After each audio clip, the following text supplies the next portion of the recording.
Muli pong nasamahan po natin ang ating pong Panginoon. And it is our privilege to worship Him. Napakalaking bagay na tayo po ay nakakasamba sa ating pong Panginoon. Sapagkat wala akong kasiguruhan ng buhay ng tao. Wala po tayong pwedeng panghawakan sa mga bagay na pwedeng mangyari sa mga susunod na sandali.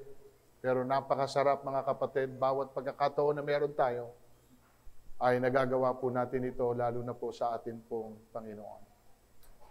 Sa isang gawaing tulad nito, ay meron pong isang mga awit na kumanta during service. At pagkatapos po ng gawain, yung pong pastor na guest nila nung araw na yon, ay pumunta po sa backstage at nilapitan po itong kapatiran na umawit. At sinabi ng pastor, napakaganda ng iyong pagkakaawit. Tinignan po siya ng babae at sinabi sa kanya, salamat po na na-appreciate po ninyo ang awit ko para sa Panginoon. At sinabi ng babae, yun na po ang huling awit ko rito. Dahil ayaw ko na pong kumanta. Pagod na po ako. I quit. Sabi po ng pastor, anong ibig mong sabihin ayaw mo na? At saan ka umaayaw? Kanino ka umaayaw? Sagot po ng babae, ayaw ko na po sa lahat. Sa church, sa ministry, sa mga kapatiran. Tanong po ng pastor, bakit? She simply responded, who cares? Who cares? Meron bang nagpapahalaga sa ginagawa ko? Meron bang nakaka-appreciate nito? Meron bang willing na magmalasakit? Masakit po na marinig ito na sabihin sa iyo ng isang taong, who cares? Sa mundong ito, mga kapatid, lalo na po sa Iglesia ng Diyos, meron lang dalawang klase ng tao. Yung mga nasaktan na at yung masasaktan pa. Lahat po tayong ay pwedeng makaranas nito either way.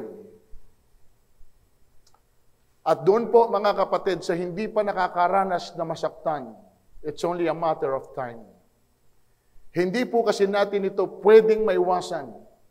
Hindi po natin ito pwedeng lagpasan. Dahil alam natin ito bilang tagasunod ni Kristo, hindi po tayo exempted sa mga bagay na ito. Ang totoo po nito, baka ho ngayon, sa hapong ito, ay meron po nakatabi ninyo, kasama ninyo, na hindi lang nagsasalita, pero siya po'y sugatan. Meron po siyang pinagdaraanan. At anuman po ito, mga kapatid, huwag na po natin itong i-define. Hindi lang po sila nagsasalita dahil nahihiya po sila na ito ay sabihin o malaman ng iba. At marami naman din po sa atin completely unaware sa mga sugatan na nasa tabi lang po natin. At ngayon pong umaga, itong pag-uusapan po natin. Ang title po natin sa hapong ito, who cares? Sino yung mayroong pong pangunawa? Sino yung may pagmamalasakit? Sino yung nakakaintindi? Kasi minsan alaho tayong pakialam sa mga bagay na nakikita nating mga nangyayari.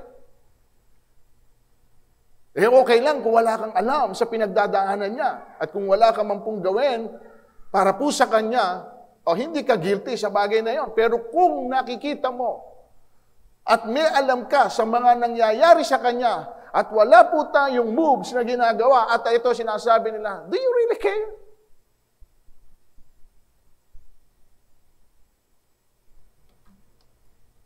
Wala ka ba talagang sadyang pakiramdam? Wala ba tayo talagang pakialam sa mga nangyayari sa ating kapaligiran?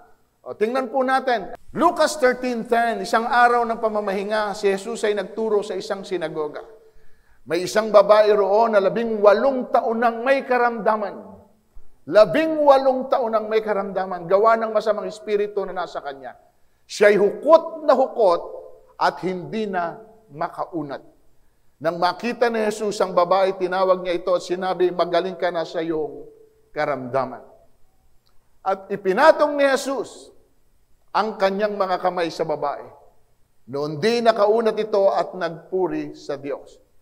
Ngunit nagalit ang tagapamahala ng sinagoga sapagkat nagpagaling si Jesus sa araw ng pamamahinga. Kaya sinabi niya sa mga tao, may 6 na araw na inilaan upang ipagtrabaho.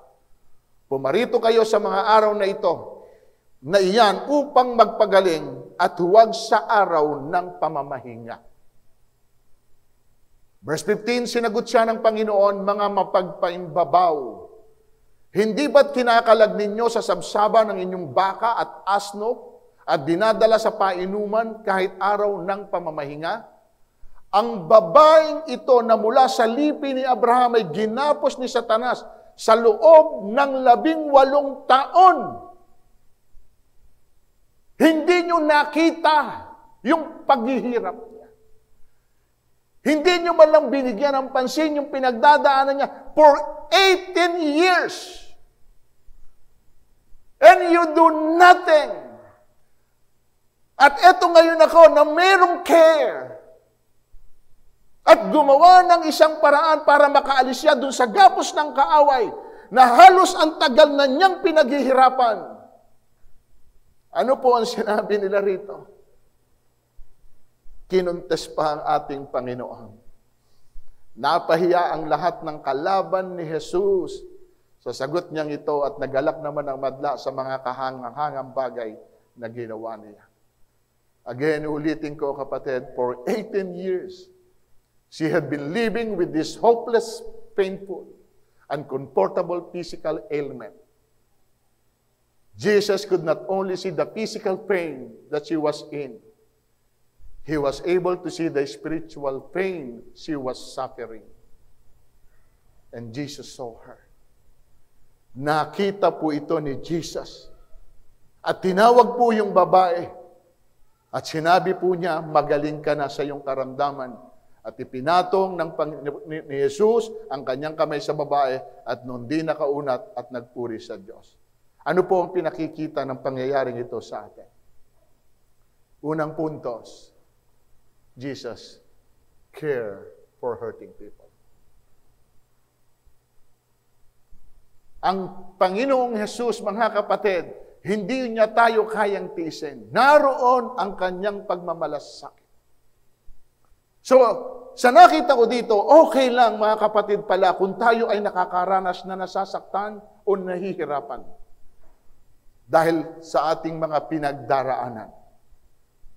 Alam ko, hindi ito madaling tanggapin kahit kanino sa atin.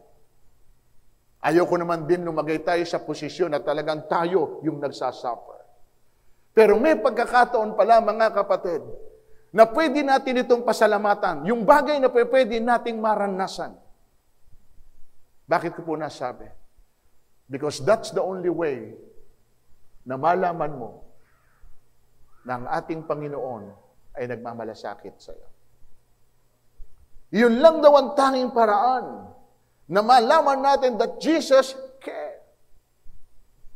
In 1 Peter 5:7, tingnan niyo po. Casting all your anxieties on Him because He cares for you. Lahat daw po ng pwede po nating isipin na nagpapabigat at nagpapahirap sa kalooban natin. Anything, mga kapatid, na masasabi natin, iyon yung bagay na dito tayo somehow nagsasuffer. Anything. Sabi niyo, ibigay natin lahat ito sa atin pong Panginoon sapagkat ang Panginoon ay nagmamalasakit sa atin. Hindi po ito sasabihin ng salitang yan, casting all your anxieties on Him because He cares for you, mga kapatid. Kaya po yan nalagay dyan sapagkat yan ang gusto ng Diyos na gawin po natin. Hindi po tayo dapat nga nag-aalala sa maraming bagay. Bagamat hindi natin pwedeng alisin ito sa sino man sa atin, lalo na't kung meron tayo talagang pinagdadaanan. Pero ang masarap nito, sakali man na dumating ito sa buhay mo, pwede po natin itong ipagtiwala sa Panginoon. Yung mga alalahanin natin ito, bakit? Sapagkat alam natin na may isang Jesus na higit na nagmamalasakit sa bawat isa po sa atin. Yun lang po muna ang dapat nating marinig. Sapagkat mga kapatid, napakahirap minsan sabihin sa sino man po sa atin, maging kasama po natin, kung tayo po ay may dinadala minsan sinasarili natin. Tapos nagsasabi tayo, meron bang nakakaunawa? Meron bang willing umintindi? Meron ba talagang pwedeng magmalasakit? Kasi po, yung pong nangyari sa babae, alam naman natin, nakita ninyo, gawa po iyon ng kaaway. Pinahirapan po siya sa loob po ng 18 taon. And she had been crippled by a spirit. At base dito, mga kapatid, malinaw na ang pain and suffering ay hindi kalooban ng Diyos para po sa atin. Iyon ay bunga ng kasalanan minsan. Kaya nga ito, sinabi ng Panginoon, ipinangako niya, Revelation 21 verse 4, at papahirin niya ang bawat luha sa kanilang mga mata, wala ng kamatayan, dalamhati, pagtangis at paghihirap, sapagkat lumipas na ang dating mga bagay. Now, tingnan niyo po yung inisa-isa ron. Wala ng kamatayan. Isa sa bagay na kinatatakutan natin, kamatayan. Isa sa pwede nating pagdaanan, tayo'y nagdadalamhati. Nandun yung pagtangis. Nandun din yung paghihirap. Pero ang sabi ng Panginoon, lilipas na ang lahat ng bagay na yan, mga kapatid. Hindi na. Tatandaan niyo yung message natin last week? Hindi na kayo muli pang luluha. Hindi na muli kayong luluha. Bakit? Sapagkat yun lang po ang tanging outlet natin. Alam niyo ba?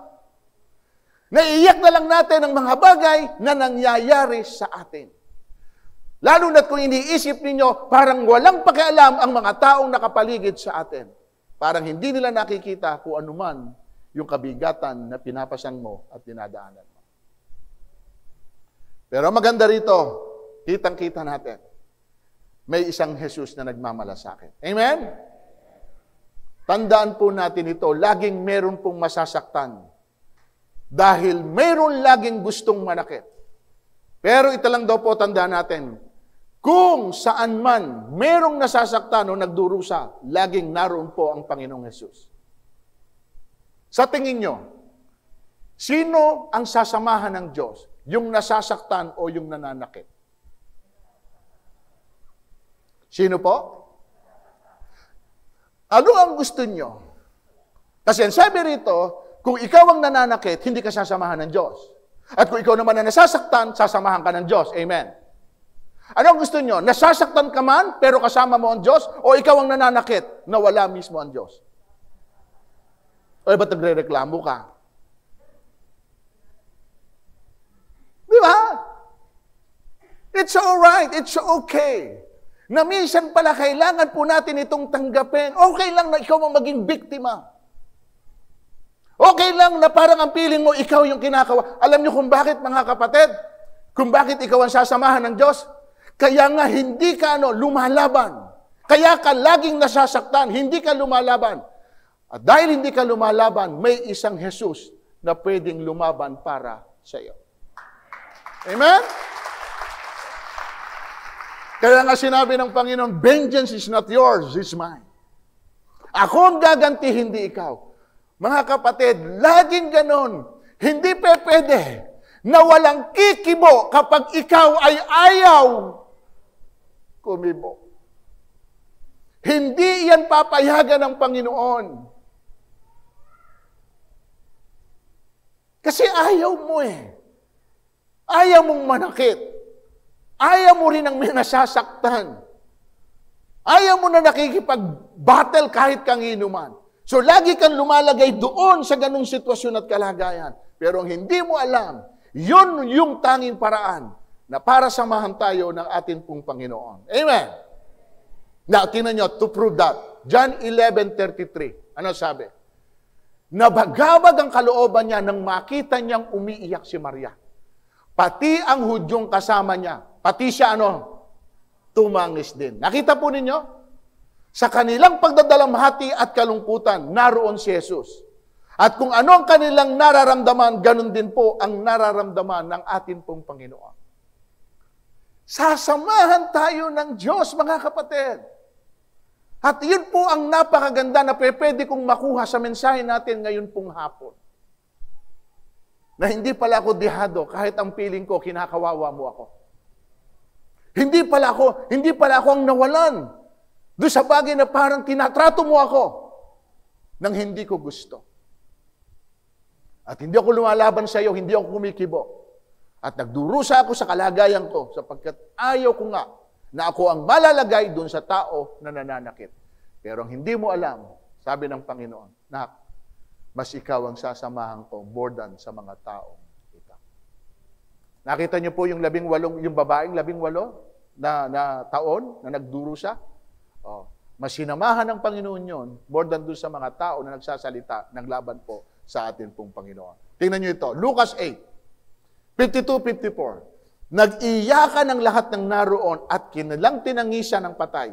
Ngunit sinabi ni Jesus, huwag kayong umiyak, hindi patay ang bata, natutulog lamang. Verse 53, kinutya nila si Jesus sapagkat alam nilang patay na ang dalagita, ngunit hinawakan ni Jesus ang kamay nito at sinabi, Ining, bumangon ka. O, ano po yung nakita nyo roon? Nandun na naman si Jesus. Di nyo napansin? Bakit po naroon na naman si Jesus? Dahil meron pong isang amang naghihirap ang loob. Dahil ang anak po niya ay naghihingalo at malapit na mamatay. Pero tingnan niyo po ang naranasan ng ating pong Panginoon. Kinutya pa siya. Kinutya! At yan minsan ang pwedeng maranasan, mga kapatid, nung mga tao na ang intensyon ay tumulong. Have you ever experienced that? Na ang hangarin nyo lang at ang intensyon lang ay tumulong at umabot dahil nga nakikita nyo na meron silang pangangailangan. Pero nung huli, kayo pa ang napulaan. May nasabi pa na laban sa inyo. Kayo na nga ang umabot at tumulong. May ipinupukol pa sa inyo. Yun ang masakit. Na minsan sa dami ng magandang bagay na ginawa mo, hindi po yung magandang bagay ang ginawa mo, kundi yung bagay na nagkamali ka lang. O sasabihin natin, nagkulang ka lang ng kaunti. Parang ang nakita na nila ay yung pagkukulang mo, hindi na yung maraming bagay na maganda na ginawa mo doon sa tao. Tama po ba? Hindi ho natin pwedeng maiwasan yan. Kung nangyari yan kay Jesus, mangyayari sa bawat isa po sa atin. Pero hindi nangangahulugan, natitigilan na po natin yung pwede nating gawin tulad po ng ipinakikita ng Panginoon sa atin. Paranas din natin sa kanila. Kung nangangailangan sila, dapat naroon po tayo na handa rin tumulong sa pangangailangan ng iba. Kahit merong nasasabi sila, kapatid, hindi ko masasabi na lahat ng gagawin natin ay acceptable. Tama po. Kasi kung sa akin man humingi ka ng tulong at tinulungan kita, pero hindi naman pala yung tulong ko sa iyo ang inaasahan mo sapagkat meron ka pang higit na ine-expect dito. Eh paano kung yun lang ang kaya kong tulong na maibigay sa iyo? At dahil po tumulong ako, meron ka pa palang higit na ine-expect mula dito. At yung bagay na yun na hindi nangyari, yun ngayon ang ibinabato mo. Tutulong ka lang din eka, hindi mo pa eka nilubos. Tingnan mo, tumulong ka na. Ang gusto pala nila ay lubos. Kung yung ganong klase ng tao tinutulungan mo, ito sabihin mo, sa bahay ka na kaya tumira. Diba? Kaya minsan, alam nyo, tao rin ang nagtutulak sa kanyang kapwa-tao na kahit po yung tao ay may puso na tumulong at umabot sa iba, rather. Tayo na rin mismo ang nagtutulak sa kanila na hindi na rin po magawang tumulong. Napakahirap na sa kabila ng ginagawa mo, may naririnig ka pang hindi magaganda na sinasabi po nila. So, ito ang ating pong Panginoon. Tingnan ninyo.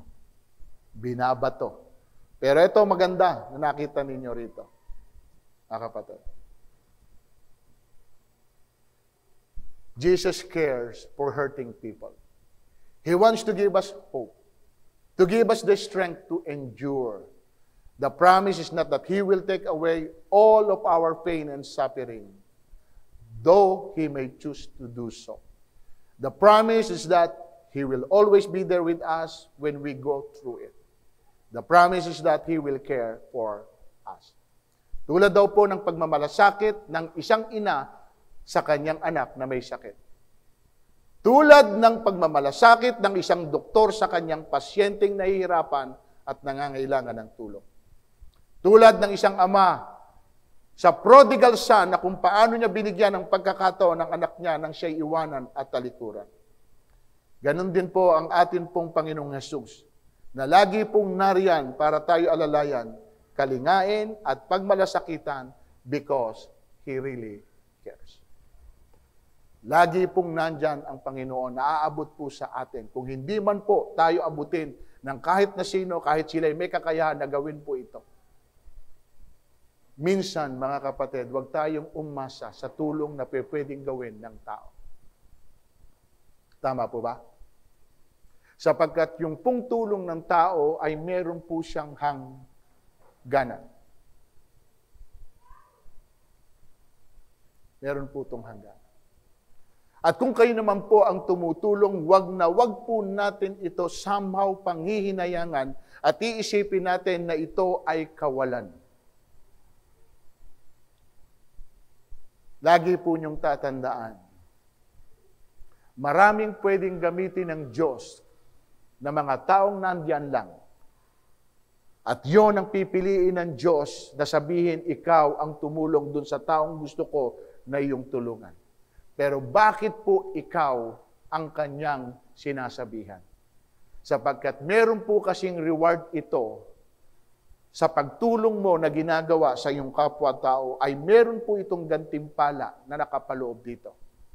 At yun ang gusto ng Diyos. Ayaw niyang ibigay kung kanino. Gusto ng Diyos ibigay ito para sa iyo. Kaya huwag na huwag kang magkukomplain kung sakali na ikaw ang sinasabihan ng Diyos, ikaw ang umabot sa pangangailangan ng taong ito. Kasi minsan ang nangyayari sa atin ganito, Lord, bakit parang laging ako? Bakit lagi na lang ako? So ito, mga kapatid, yung pangalawang puntos natin. So yung una, Jesus cares for the hurting people. Second, the church should care also for hurting people. Yun po yung inaasahan po ng atin pong Panginoon sa bawat isa sa atin. Amen po ba, mga kapatid? Tingnan po niyo mga taong ito, sa halip na magpasalamat sa Diyos at magpuri dahil doon sa himala na nangyari doon sa babae, mas pinahalagahan nila yung kanilang kautusan at kaugalian. At naghanap sila ng kamalian sa halip na makita yung magagandang bagay na nangyari na ginawa ni Kristo doon sa babae. O, ulitin ko po ulit, sinabi ko sa inyo, meron ba kayong alam na tao na tulad po nito, na sa halip ng makita ay yung magandang bagay, ang hinahanap ay yung pong maipipinta sa inyo? Ang hinahanap ay yung pagkakamali na isa na nagawa mo at natabunan na yung magagandang bagay na ginawa mo nung una. Meron ba kayong alam ng mga ganito? Kasi ang hinahanap sa tutulong kung bakit hindi niya makita yung magandang bagay na ginawa mo. Sapagkat ang hinahanap nila ay hindi yung magandang gagawin mo, kundi yung pagkakamali na pwede mong gawin. At yun na ang ibabalik sa iyo. Kaya ikaw naman ngayon, parang hirap na hirap ang loob mo. Sana hindi ka magkamali. Dahil gusto mo nga na i-please ang lahat ng mga taong ito. Dahil natatakot ka sa pwedeng sabihin sa iyo. Pero kahit ano ang gawin mo, mga kapatid, hindi mo ito maiiwasan. Na hindi pwede, na hindi ka magkukulang sapagkat hindi ikaw isang Diyos na kaya mong tugunan at gampanan kung anuman yung hinahanap nila o yung kanilang pangangailangan. At dahil hindi mo ito natugunan, hindi mo naibigay yung kanilang gusto, may nasasabi na sila sa likod mo. Itong mga taong ito, hindi na alam ni Jesus kung ano pa gagawin sa kanila. Walang pinipiling araw ang paggawa ng mabuti kung yon ang hinihingi ng pagkakataon. Amen po ba? Sapagkat ang gumawa ng mabuti ay isang oportunidad na pwedeng hindi mo na magawa sa mga susunod pong sandali.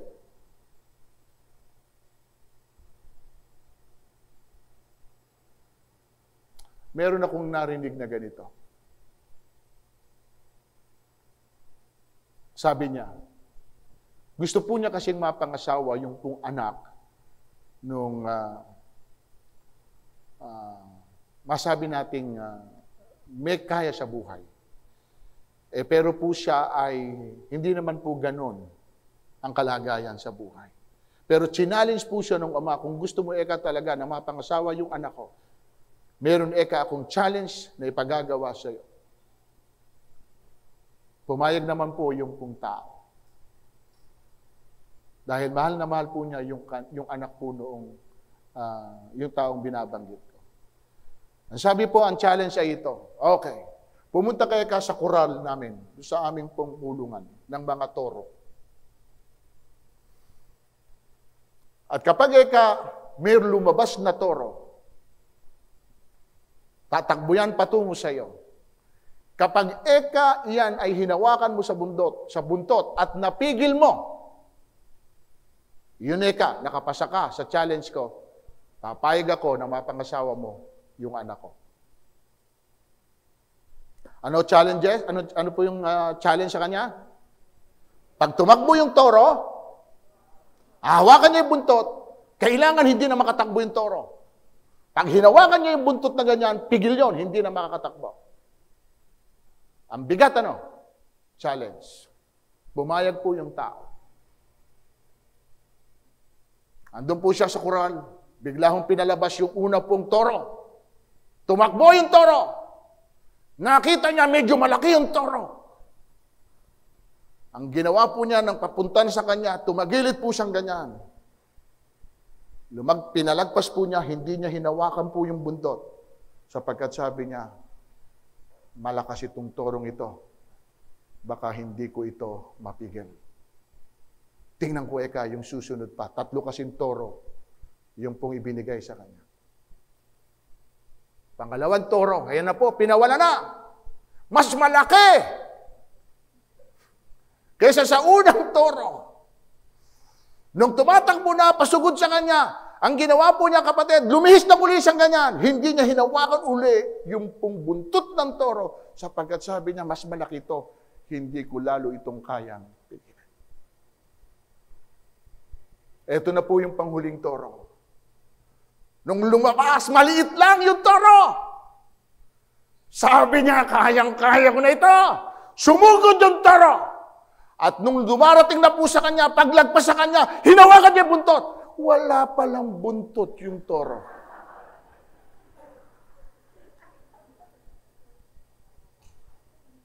Now, mensahe, kapatid? May mga pagkakataon minsan na pinalalagpas tayo dahil akala natin may susunod pa. Yung pong gagawin mo ngayon, huwag mo nang ipagpabukas pa. Sapagkat baka hindi dumating ang bukas, hindi mo na siya magawa pa. Amen po ba, mga kapatid?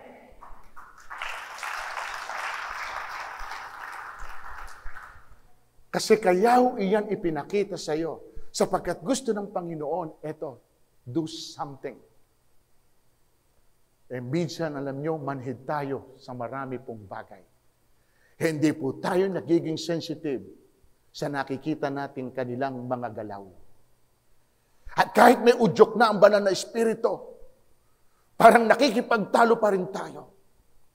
At kapag bumubulong ang Panginoon, anak, bigyan mo yan, bigyan mo yan. Bigyan mo ng mga 10,000 yan. Lord, ikaw ba yan? Lumalaban ang loob natin dahil ayaw natin. Sapagkat human nature, alam nyo ba kung sino tayo? Tayo muna bago ang, sundan nyo, bago ang iba. Sapagkat tayo ay likas na makasarili. Sabihin mo sa katabi mo, ako muna bago ikaw. Sabihan mo naman din yung nagsabi sa iyo, makasarili ka talaga. Di ba, mga kapatid? So dito sa 10, tingnan nyo mga kapatid. Ano 10? Tingnan mga anak. Lucas 10:14. Ngunit nagalit. Tingnan nyo, nagalit ang tagapamahala ng sinagoga sapagkat nagpagaling siya ng araw ng pamamahinga. Sinagot siya ng Panginoon, mga mapagpaimbabaw. Okay? Hindi ba kinakalaga ninyo sa sabsaban ng inyong bakat, asno, dinadala sa pamunuan, painuman kahit araw ng pamamahinga? Verse 16. Ang babaeng ito'y mula sa lipi ni Abraham, ginhapos ni Satanas sa loob ng 18 taon. Hindi ba dapat siyang kalagan kahit araw ng pamamahinga? Verse 17. Ano sabi ron? Church, tandaan nyo. Ang sabi ron, napahiya ang lahat ng kalaban ni Jesus. Tandaan nyo ito, mapapahiya sila na mga nananakit sa iyo. Sila na hindi makita yung mabuting ginawa mo. Sila na hindi nakaka-appreciate yung mga tulong na ibinibigay ninyo. Mapapahiya po sila pagdating po ng araw. Amen? Meron po kasing ganitong mga tao na mahalaga lang sa kanila, yung pinaniniwalaan nila. Yung kanila pong mga tradisyon. At dahil po doon, hindi tuloy nila magawa na makatulong sa mga nangangailangan. Yung mga taong sugatan, mga taong pinahihirapan ng kaaway. So dito sinasabi ng Panginoon, we as a church, kailangan natin silang pagmalasakitan tulad ng pagmamalasakit na ginawa ni Jesus sa bawat isa po sa atin. Amen? Kung meron po tayong karanasan na ginawa sa atin ng atin pong Panginoon, yun din likewise, ang inaasahan sa atin ng Panginoon na gawin din po natin kung sino man po yung nangangailangan ng tulong. At ito po yung pong atin pong teksto. Lucas 10:30. Sumagot si Jesus, may isang taong naglalakbay buhat sa Jerusalem patungong Jericho. Hinarang siya ng mga tulisan, kinuha pati damit sa katawan, binugbog at halos patay na ng iwan. Nagkataong dumadaan doon ang isang saserdote at pagkakita sa taong nakahandusay, siya'y lumihis at nagpatuloy ng kanyang lakad. Sino dumaan? O alam niyo pa ang ibig sabihin ng saserdote? Diba? Manggagawa ng Diyos. Okay? Lumihis. Dumaan din ang isang Levita. Ngunit tiningnan lamang niya ito at nagpatuloy sa kanyang lakad. Verse 33. Ngunit may isang Samaritanong naglalakbay na naparaan doon, nakita niya ang hinarang at siya'y nahabag. So, kita po ninyo yung difference? Ang una nakakita ay saserdote. Ipinakita na po sa kanya. Nakahandusa yung tao. Bleeding to death. Kailangan po ng tulong. Lumihis lang. Hindi niya pinansin. Yun yung pagkakataon na sinasabi ko na minsan ibinibigay sa'yo. Pero dahil minsan ang feeling mo burden. Sa totoo lang mga kapatid, ang tumulong, ang pakiramdam po ng iba, ito ay isang burden. Pabigat ka. Tama ba? Abala ka. May gagawin pa ako. May aasikasuhin pa ako. Meron pa ako importanteng pupuntahan. Pero kahit nakikita mo na yun na ang ganun ng kalagayan, minsan ayaw nating makialam. Hindi dahil alakang concern, kundi ayaw mo na maaabala ka sa pwede mong gawin. Dumaan ang Levita, ganun din. Pero may isang Samaritano, mga kapatid, na dumaan, hindi po niya matiis. Tuloy natin, verse 34. Lumapit siya. Ano ginawa? Lumapit, binuhusan ng langis at alak ang mga sugat nito tinalian. At saka ano? Yung tao kaya po merong sasakyang hayop dahil ayaw niyang maglakad. Pero dahil kailangan po nung pong taong nakahandusay, inalis po niya yung privilege na para sa kanya at ibinigay ito sa iba. Tama po ba? At isinakay po ito sa hayop niya. Hanggang doon lang ba? Dinala sa bahay? at inalagaan doon. Verse 35. Wow, hindi lamang po siya, hindi lamang po inampat niya yung sugat na umaagos sa katawan po ng tao. Hindi po natapos doon. Tinalian niya ito para hindi na po ito tuloy-tuloy yung bleeding. Tapos isinakay niya rin sa kanyang asno. Dinala sa isang panuluyan. Humugot ng denaryo. Kapatid, nakikita niyo na yung manner ng pagtulong? Hindi lang po kamay na inabot mo siya dahil siya'y nakabuwal. Itinayo mo. Minsan, pati bulsa mo.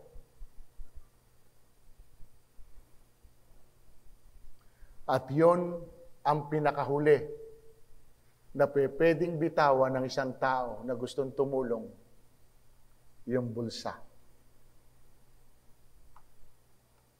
Napakatahimik ng hapong ito. Hindi pwede kasi mga kapatid natutul. Kasi minsan, yung tulong na ibibigay mo, hindi pala yun yung tulong na kailangan niya.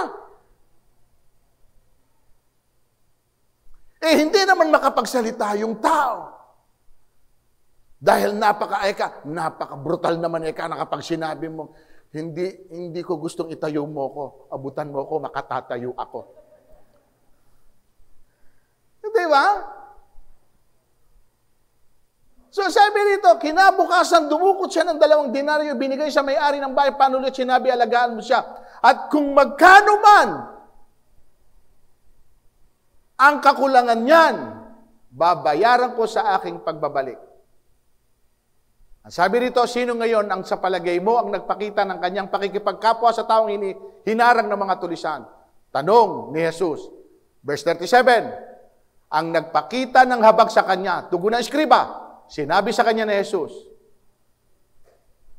humayo ka't gayon din ang gawin mo. Nakita niyo yung word? Humayo ka at gayon din ang gawin mo. Alin yung gayon din ang gawin mo?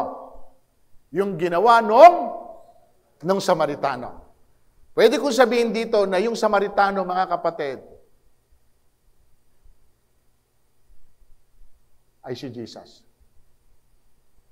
Ako lang to, Gusto ko lang kasing magpakita rito nung bagay na ito. Hindi niya kayang tiisin yung taong pinagmamalupitan at halos iniwanang nakahandusay at mamamatay.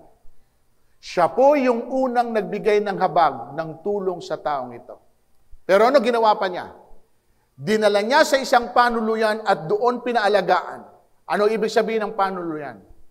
May mga hurting people sa labas na hindi kayang tiisin ng ating Panginoon. Ano ginagawa niya? Kinukuha niya ito mula doon at dinadala niya sa panuluyan. Saan? Sa church. At kanino pinapaalagaan? Kanino?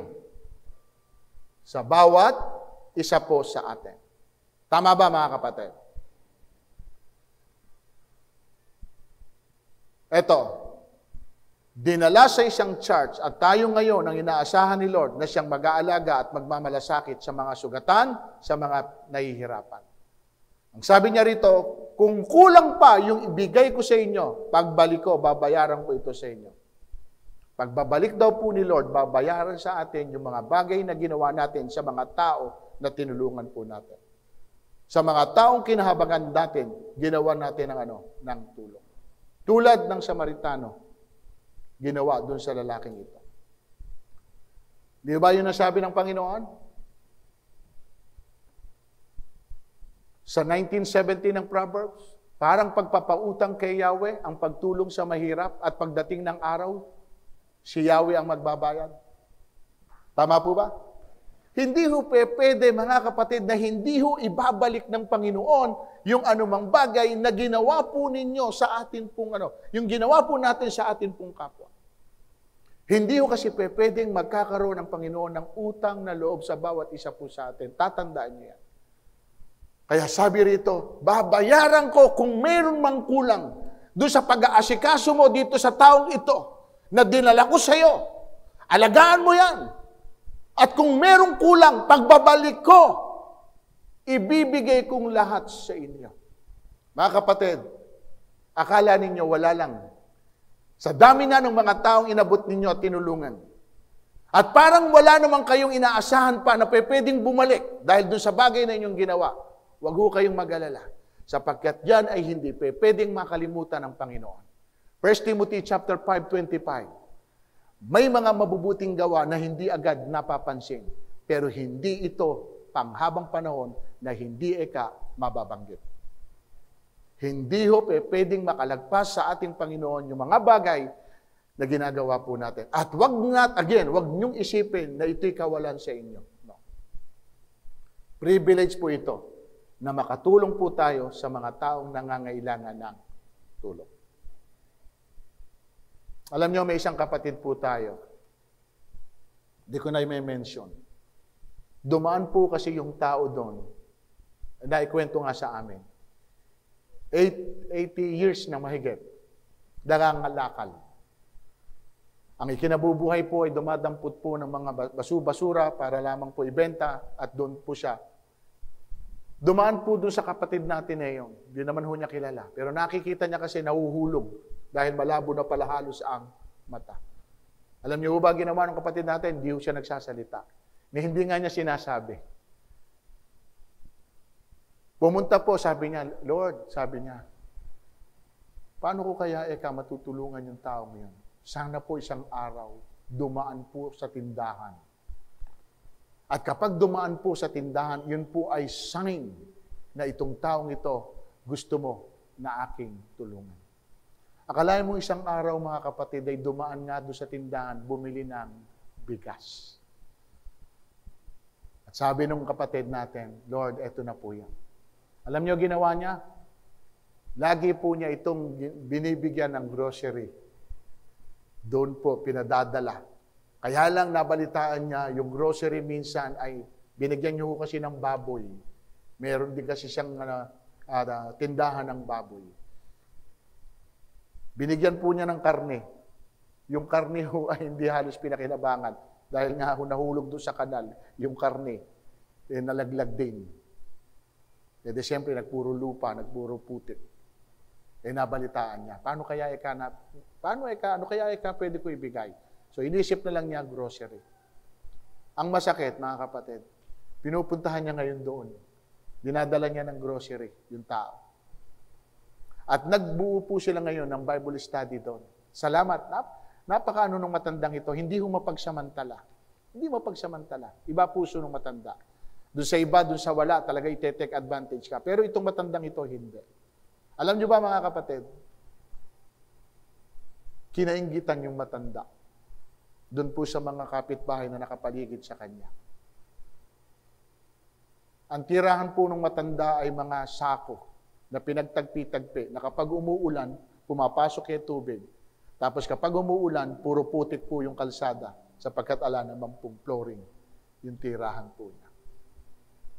Kinainggitan pa ng mga kapitbahay, dahil meron daw tumutulong doon sa matanda, pero hindi sila nababahagingan.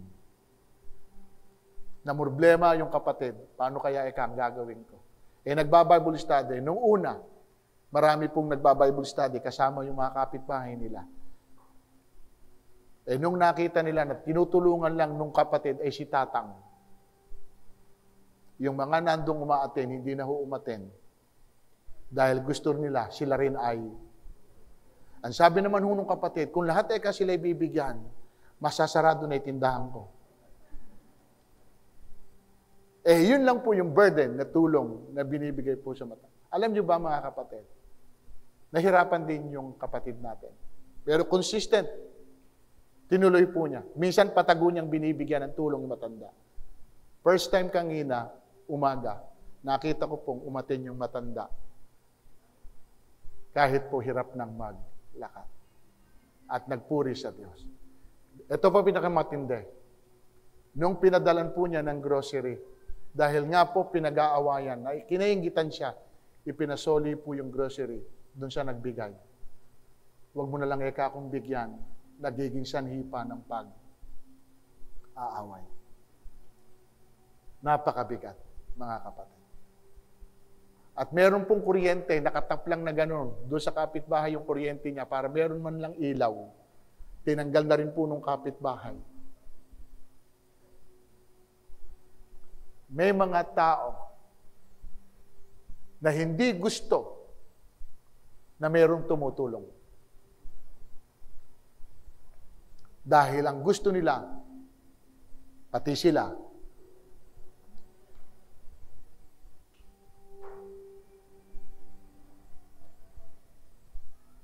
ang hirap, mga kapatid. Amen? Gusto mong tumulong, pero kung ganun din ang tutulungan mo, at tapos yung mga nakapaligid doon sa tinutulungan mo, ganun ang kanilang mga pananaw. Nakakaawa ang kanilang kalagayan. So in our conclusion, nakita po natin dito kung paano si Jesus nag-establish ng simpleng pattern na kailangan natin gawin at sundin. Humayo kayo at gayon din ang gawin ninyo. Kung ano po ang ginawa ni Kristo sa atin, yun din ang inaasahan niya na gawin natin sa iba.